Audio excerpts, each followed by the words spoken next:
Hi,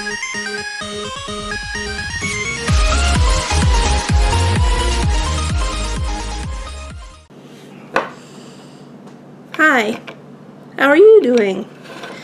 I'm doing well.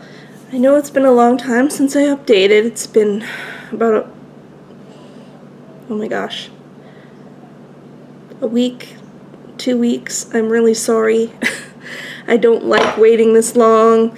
It's going to level out, I promise. I will be way better at keeping on top of my business. It's just because it's the end of it's been summer for the past 2 months, summer break, and my kid has been with me 24/7 because of moving and all of that. So yeah, it will get back to the normal kind of 3 times a week deal. But anyhow, I thought I would just update you with what I've kind of been up to this past little while.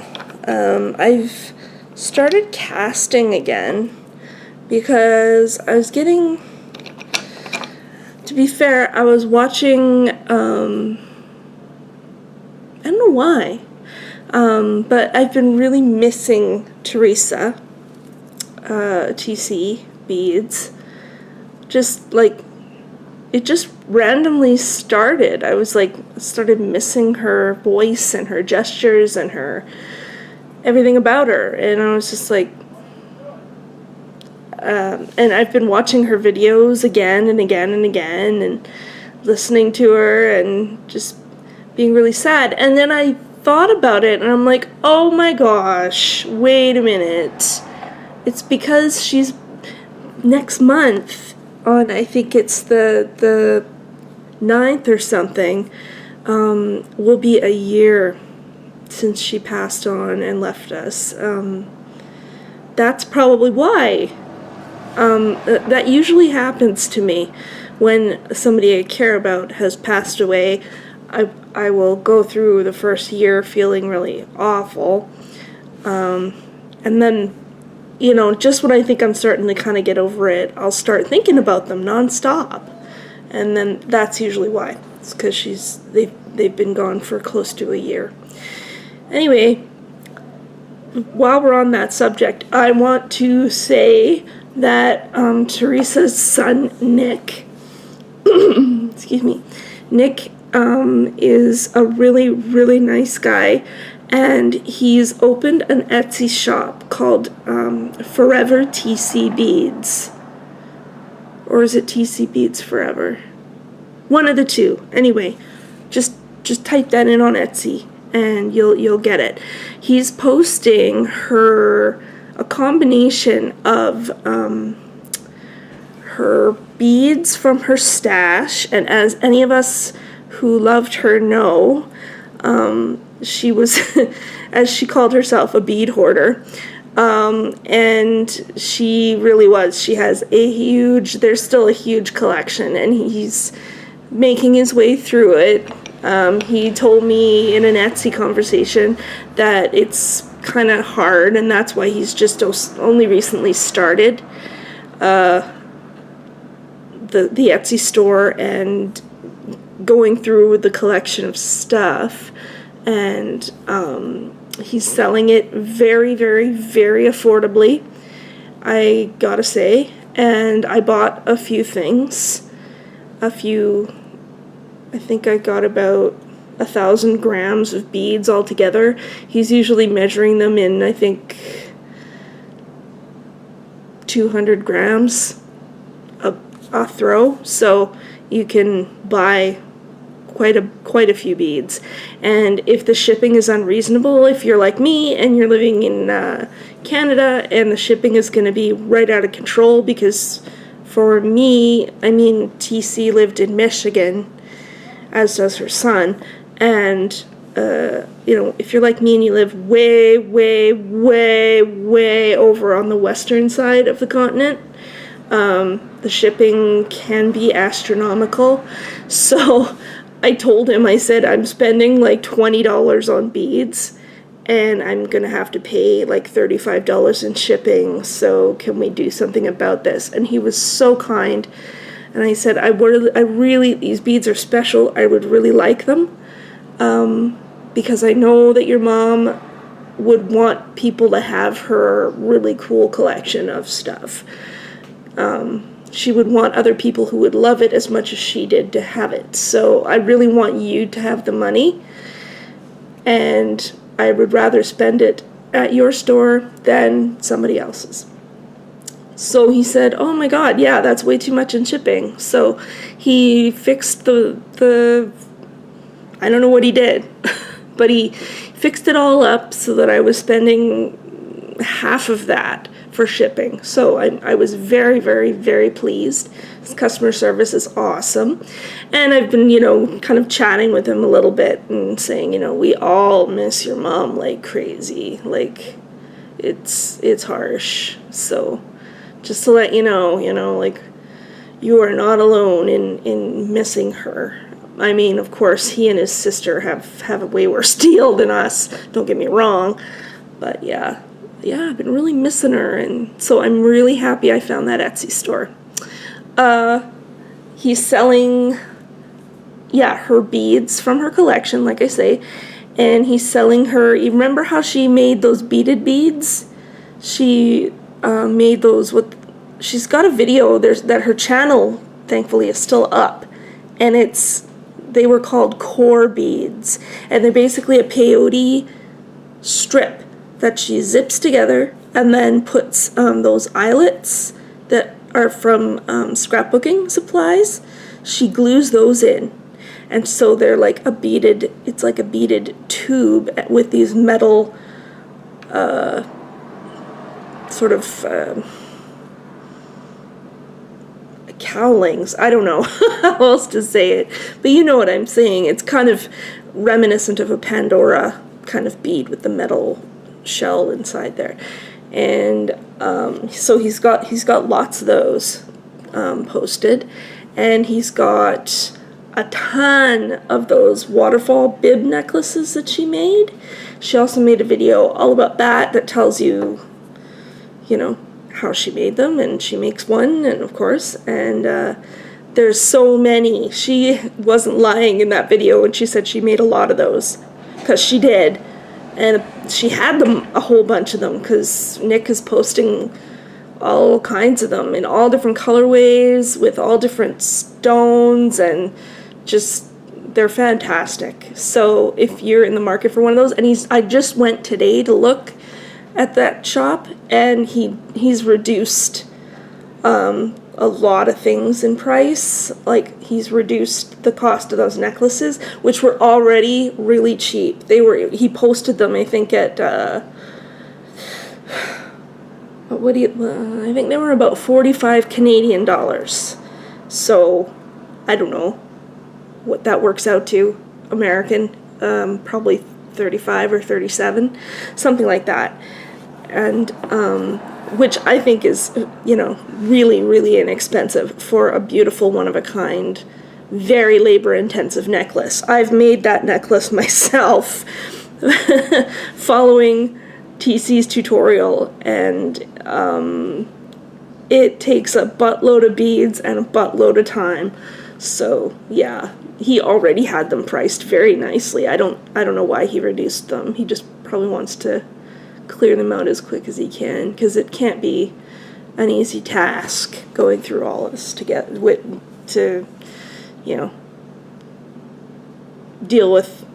dealing with all the grief and all that. I'm sure is just like, that's harsh. Anyway, that was a long story. Sorry. Anyway, the other thing that I've been watching TC do is cast resin, her own, cabs like she did, And I shied away from casting resin after a major resin disaster a long time ago.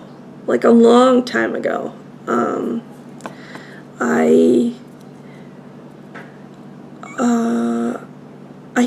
think what happened was I didn't pay attention, and I didn't measure properly, probably, and I know for a fact I did not mix long enough and scrape the sides and do all that stuff they tell you to do, which I thought was BS. It's not. It's not BS. If you've had problems with your resin castings not setting, that could be one of the reasons. If you're like me and you're not patient and you're just like, has it been 2 minutes yet? Yeah. Do make sure you stir and mix well and for a minimum of 2 minutes. A minimum. I usually err on the side of caution and go for at least 4. And then I set it down to degas, and I just let it degas for another few minutes while I get the rest of my supplies together and my inclusions together, so that by the time I'm done all that, it's degassed and it's ready to go. Anyway, yeah, I ruined some very expensive molds doing that, just not paying enough attention and being really, really willy-nilly and loosey-goosey about it. Yeah, so sorry, whoops. So, and when my castings did cast and set, they always had bubbles like crazy, so that's because I was an idiot. It was just me being an idiot. So I decided, I'm not gonna do that again. I'm gonna go do it properly, and you've seen in my past video that I was gonna start doing that again. So I decided to cast with different types of inclusions. My first, in that last video that you saw me pour resin, this was eyeshadow. It does look opaque when it's on a surface. Not my skin, but when it's on a dark enough surface, it looks just fine, and you can really see this beautiful color, because this is basically mica powder. That's what we put on our eyes, ladies.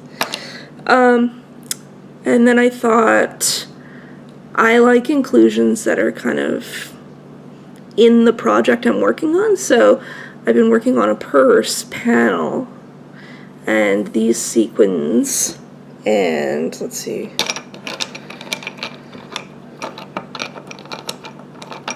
come on now, and these, all these sequiny ones. I used all these sequins, well, a few of them, not not a ton, just a few, in my purse panel. So I thought, what the heck, why not just drop them in the resin? So what I did was I poured a little bit into my paint palette, let it set for about 2 hours. That's usually what I give it, 2 to 3, and then I put the sequins on. I just kind of laid them in there very carefully with the stir stick that I was using to mix the resin up. I just used that because it's like glue, right? It's sticky, so I would just barely touch the resin, and then grab a sequin, put it on, grab a sequin, put it on. So you theoretically could make all kinds of designs and effects with these if you felt like it. I just wanted a kind of scattered look. So I've got those. And most recently, my daughter wanted to get in on the casting party. So she brought out emoji stickers. And I said, well, that's cool. I was planning on doing sprinkles. You can really see them in this cab with the dancing lady. These are just sprinkles that you use in baking. That's all that they are. They're just from the kitchen. And it's cool because they keep their colors and everything. So my little one said, well, can we use these stickers? That's not annoying or anything.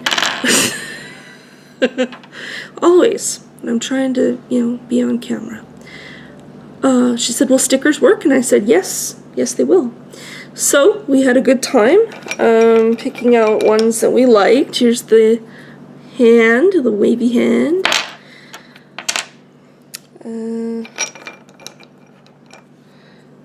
This one didn't... Oh no, there's another... It's another one that I'm thinking of. Never mind, ignore me. This is the lipstick. And we used some craft glitter. Just glitter. Using this glitter was trickier than I thought it would be, because, like I said, we poured a little bit, waited 2 hours, put the stickers on, and then poured the next, layer on, and that was after putting the sequin, or the, oh my gosh, the glitter on the back. And so because of that, the weight of the resin has pushed the glitter. Can you tell? I think you can. Yeah, you can. That's why there's these kind of weird clear edges on the very edge, which I don't mind for myself, because I'll just beat around it and you won't know that it's like that. But yeah, so if you're gonna do glitter, I would suggest just mixing it right into the resin that you're gonna pour, because then it won't kind of glup into the resin and cause all kinds of weird issues. And my little one also wanted to put in, she has some glass. It's not fine enough to be frit, but it's glass. Those polished glass, little wee nuggety things. Dollar store item. She wanted to put those in, and I was like, you won't be able to see them, they'll be on the back. But she really wanted them in there. This one's my favorite. Kitty cat. But y'all know that I love cats. And she really wanted this heart, the hearts, with some sprinkles, and there's some plastic beads here in the back that you can't see because of the casting. Whoops. And yeah, here's some plastic beads that you won't see very well because it's covered in glitter, and it's the shoe emoji icon. And oh, the fire, she really wanted that flame. So anyway, yeah, she's really into the resin thing. She thinks it's really awesome. Something that starts out as a liquid turns into a solid. I think that might be what's so interesting. Because I'm like, dude, it's not that interesting for a kid anyway. I've been making bead soup because I'm going to start making my own beads. Beaded beads. So I've got just, from the first panel I've been working on, as I've been finishing the part where a certain bead is needed and I don't need anymore, if there's any on my mat, instead of futzing around and putting them back in the bags, I've just been putting them in here. So it's kind of a mixed bag. I watched a video about making beaded beads in a really cool way, and I really want to make a video of my own about it, because everybody will do it differently. So, and these beaded beads will be inexpensive and they'll be lots of fun. So, if you've got, like, these are just Chinese bicones. They're not Swarovski. You can probably tell just by the lack of shine and the unevenness of the holes and stuff. But they'll be great for beaded beads. And I've got barrel pearls in here, and I've got just a few bugle beads, and I've got 8s and delicas and treasures and just everything. All types, all colors. Some people really like to separate their bead soups into different, like, pinks, blues, reds, you know, which is fine. In my case, these are all, it's kind of a free-for-all. If I really get into it, I will make them and sell them on my Etsy store, which I want to do. I do want to do that. And this is the purse panel that I've been working on all this time. I don't think you can see the whole works in one shot, but there it is. There's 3 of the cabochons, and I used barrel pearls here, and some check glass. They say 9, size 9 on the hanks. I bought these beads in a huge lot on eBay for cheap, direct from the Czech Republic, so they're cool. They're really cool. I used some Tohos here to make, like, these little sprays for the flowers. This cabochon is full of beads that are actually in the panel. Like here, these are the sequins.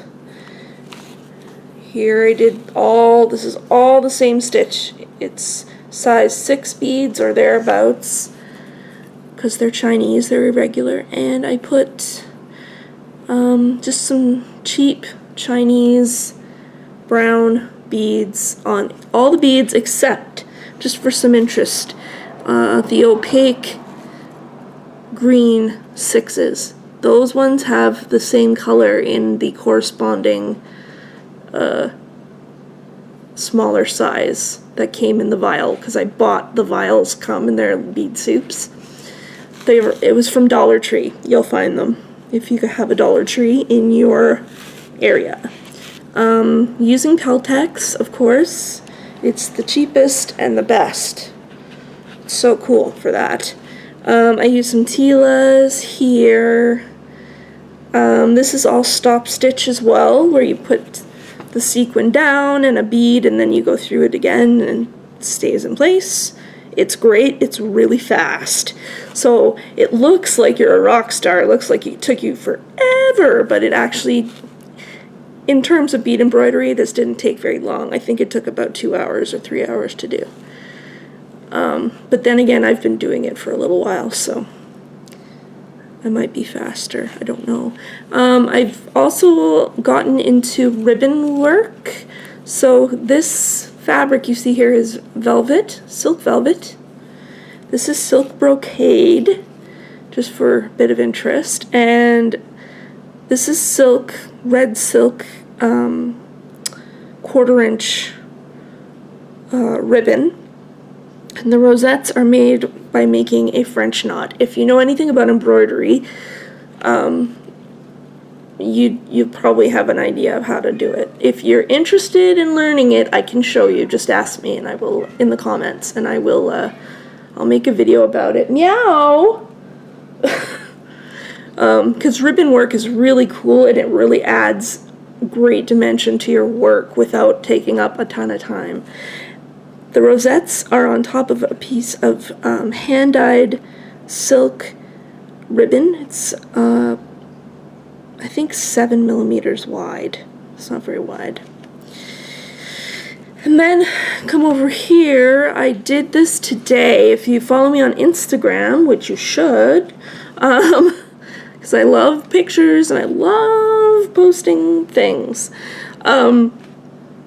I put some more, like a triangle of the silk velvet, and I edged it here because I tacked it in place, kind of like an applique style needle turn technique, because I didn't have my glue handy and I didn't feel like waiting for glue to dry. So that's why I hand stitched it on for, to be quick. So the stitches are somewhat far apart, maybe a centimeter or so apart. And I put these Chinese bicones with some 15 O's for my stop bead. So that's all stop stitched right here.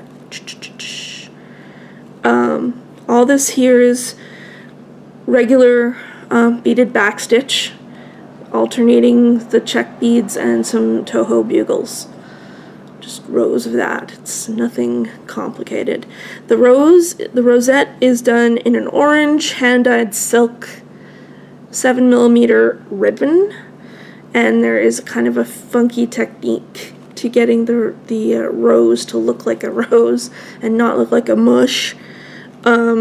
And I can show you how to do that if you're interested. If you are, like the video, leave a comment below, and I will definitely show you how. It's if you can bead embroider, you can do ribbon work. It's really not as hard as it might look.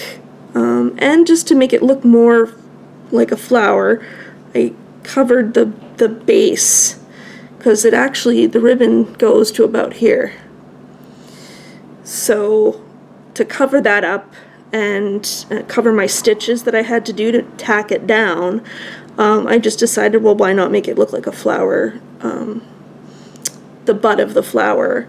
And so I just put rows of some really pretty Tohos and used the same beads like right there to make a little stem.